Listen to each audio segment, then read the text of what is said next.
This presentation demonstrates a range of effective, subjective, and objective client assessments, which can be carried out by sports rehabilitation experts to identify potential injury. When a client first comes to you with an injury, it is essential to get to know a little about them. Personal details are of course important, but it's also important to know what sporting activities are done and whether they have been in any previous injuries. Once you have more understanding, a visual assessment of the injury can be made and then looked at in more detail. Given the stress that knees are put under, it's not surprising that the knee is the most common joint to be injured in sporting accidents, with meniscal tear accounting for 11% of injuries and ligament injuries 40%.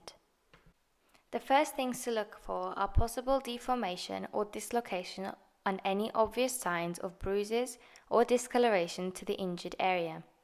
There may be swelling and the area may feel hot to the touch, both of which are clear signs of inflammation.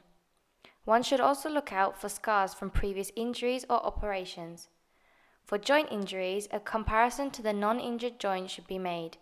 Depending on which joint has been injured, there are various tests which can be carried out in order to more accurately assess the extent of the injury. At all times, it is essential not to do anything which may worsen the injury. This presentation focuses on assessments for knees and shoulders. The SAG test is a visual assessment of the knee to judge whether there has been an injury to the posterior cruciate ligament, PCL. With the client lying supine, the uninjured knee is first bent at 90-degree angle. The knee and tibia should be aligned. With the injured knee bent to 90 degree, any sagging below the knee where the tibia and fibula complex has shifted posteriorly could indicate a torn or injured PCL. In the recurvatum test, we are looking for projections at the end of the tibia, where the muscle or tendon joins the bone, as well as the hyperextension of the knee joint, both of which could indicate an injury to the PCL. With the client lying supine, the legs are lifted off the table by holding either the toes or the ankles. Toes are actually more efficient. This allows the knees to sag due to the force of gravity. One must look out for hyperextension of the knee. Comparison with the non-injured knee will help you understand if the extension is due to natural flexibility. The anterior and posterior jaw test are used for determining injury to either the anterior cruciate ligament or the posterior cruciate ligament, as well as providing information on the stability of the knee in general. The anterior and posterior jaw tests are performed in almost the same way. The client lies supine with the knee at 90-degree flexion. Your own body weight is used to stabilize the foot. Using both hands around the joint, the top of the tibia is located, making quick and small movements, first forwards, anterior, and then backwards, posterior. One can see if the tibia is translated forwards or backwards, indicating there is an instability in the joint. The McMurray test is used to identify a tear in the meniscus. In this test, the lower leg is manipulated in order to trap the meniscus in the joint between the two bones. The leg is then extended to allow the meniscus to return to its normal position. The knee is hyperflexed and manipulated to trap the meniscus. The leg is then fully extended to one side. As the leg extends, the meniscus will pop or click back into place.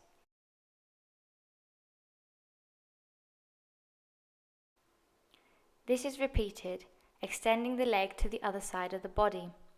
Any pain associated with the meniscus returning to the correct position indicates a possible tear. The same is then repeated with the other leg.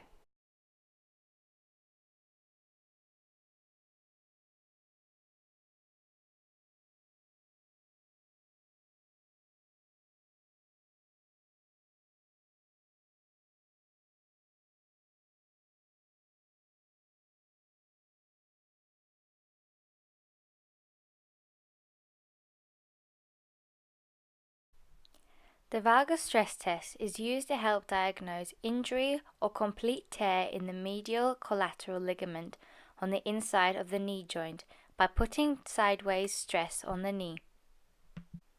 The client sits on the edge of the bed with the leg extended at 30 degrees. The ankle is supported from the medial aspect whilst a lateral to medial, outside to inside, pressure is applied to the knee. Any pain is indicative of damage to the ligament. In the case of a complete tear, it's possible to feel a gap in the ligament. The varus stress test is performed in a very similar way to the valgus stress test. However, the varus stress test is used to help diagnose an injury or complete tear in the lateral collateral ligament on the outside of the knee. The client sits on the edge of the bed with the leg extended at 30 degrees.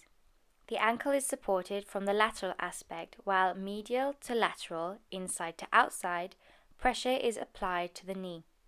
Again, any pain is indicative of a damage to the ligament, and if the ligament is torn, a gap can be felt. The Lachman test identifies injury to the anterior cruciate ligament, ACL, by assessing the extent of the anterior movement of the tibia. The client lies supine with the knee at 20 to 30 degrees flexion. The thigh is supported laterally with one hand above the knee joint whilst the other hand holds the calf medially just below the knee. The thigh is held stable while the tibia is transferred forwards. The injured joint will have a far greater anterior translation than the non-injured joint.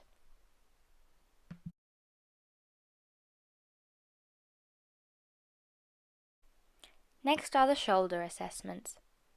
Injury of the shoulder can occur during sporting activities which involve excessive, repetitive overhead motion, but can also be caused during falls or defensive movements. Injury to this high flexible joint can have a major impact on an athlete's performance. Observation and palpation is the same as with the knee assessments, to look for possible deformation or dislocation and any obvious signs of bruises or discoloration to the injured area. One should also look out for scars from previous injuries or operations. At all times, it is essential not to do anything which may worsen the injury. The crank test identifies a torn labrum. This is the tissue that keeps the ball joint of the humerus in the shoulder joint. This test can be done seated or supine. In a supine position, the affected arm is raised almost horizontally, approximately 165 degrees. The elbow is flexed. Pressure is then put on the arm in a horizontal direction. At the same time, the arm is rotated in both directions. If there is a clicking accompanied with pain, this would indicate a labral tear.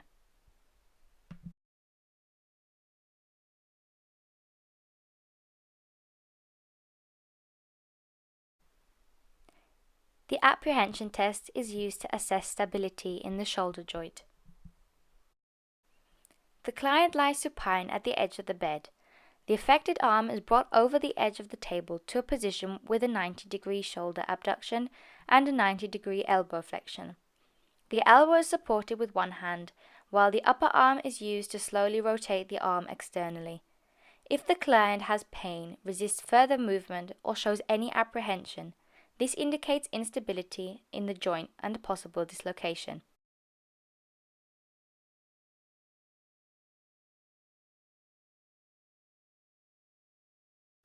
The instability can be confirmed by pressing on the shoulder joint with one hand and repeating the rotation.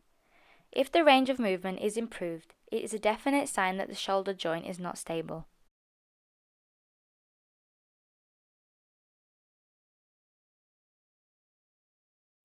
The same is then repeated with the other shoulder.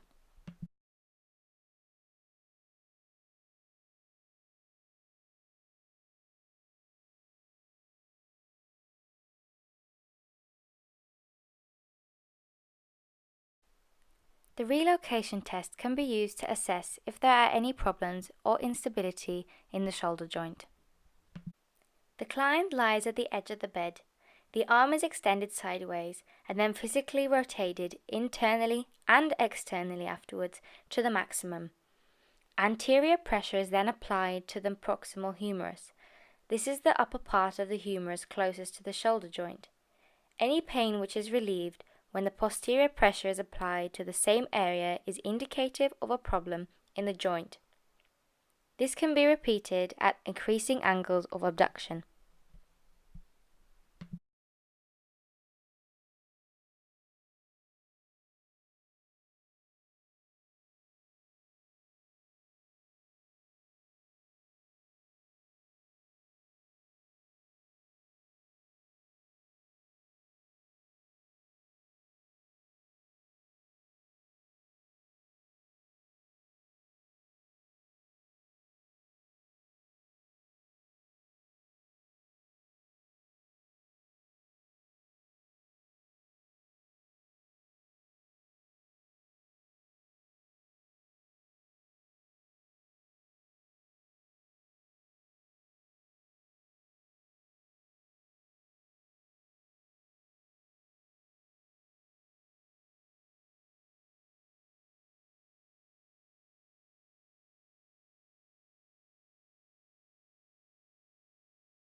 The O'Brien test is used to indicate a possible labral tear. It is more stable to carry out this test within the patient sitting. The affected arm is raised at 90 degrees in front of them and then 50 degrees horizontally inwards. The arm is fully rotated internally. The patient is asked to resist the downward pressure applied to the forearm. The forearm is then rotated externally and the patient must again resist the applied downward pressure. Pain or clicking in the shoulder joint indicates a possible labral tear.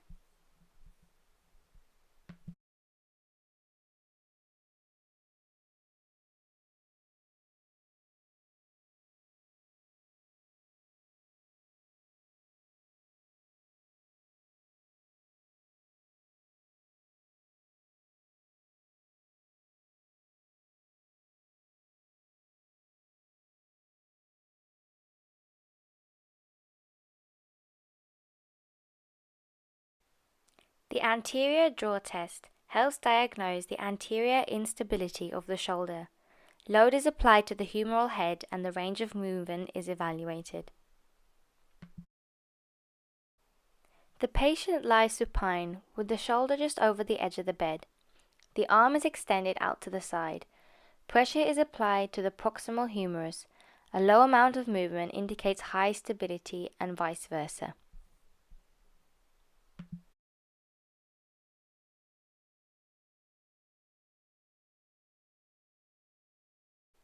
The Selkirk test also assesses glenohumeral instability. By applying force in an inferior, downwards direction, a depression or sulcus is formed at the top of the shoulder. With the patient in a sitting position, pressure is applied to the lower end of the humerus in an inferior direction. The sulcus formed at the top of the shoulder is a measure of shoulder instability. However, this can also be evident in patients with a joint laxity.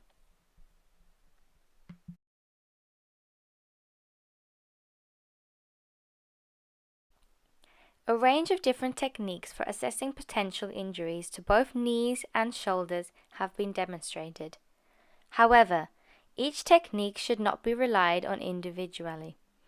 Diagnosis of potential injury should be made on the basis of a combination of the various assessments, by talking to the patient, understanding how the injury occurred and listening to the description of their symptoms.